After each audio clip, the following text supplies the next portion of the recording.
Okay, so we are starting with chapter 10, which is an introduction to collars.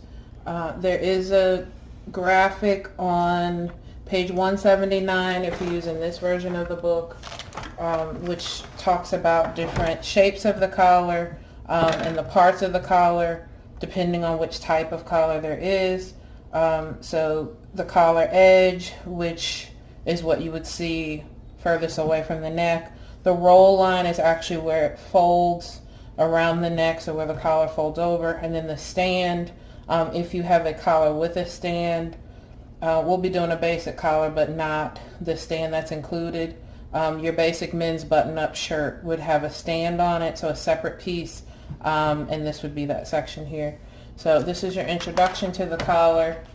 On the next page, you'll see collar, stand, and roll type. So there's another graphic just showing you what the different collars and the width of the stand or length of the stand would be.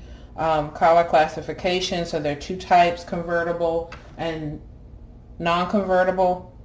So this is what you would call like your Peter Pan collar, which is a collar that would lay flat, and the convertible, which is your classic that we usually see with a stand that actually folds over and then lays flat. So we will be drafting the basic shirt collar. In this book it's on page 181, and I'm going to try my best to draft this. You may have to zoom in on the video. The first thing you're going to need to do is cut yourself a piece of paper. This will be on the fold, so I want to make sure you have at least about 10 inches of paper. Mine is about, let's say, 19 by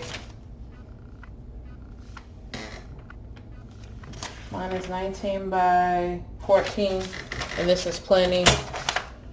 May be able to draft both collars on this piece of paper. Remember that when you're drafting, you always want the letters and numbers to be facing you in the direction that we read. Okay, so I'm gonna draft a line, and I'm just following through the book. In the center of the paper here, I'm gonna skip the measuring step just for a second. So I'm gonna choose, I like to put my first guideline down using the crosses here, and I'm just gonna draft a line.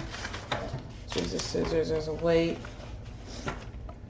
And I'm actually going to go in and measure my neckline front and back. So this is the first step here. And to write these measurements down, so center back neck, measuring from center back neck to the shoulder, and then center front neck to the shoulder. So I'm going to go ahead and take those measurements. We are drafting size 8. You may get a different measurement than I do, and that's fine. And this should not, so I'm using the back sloper that has the dart. This does not change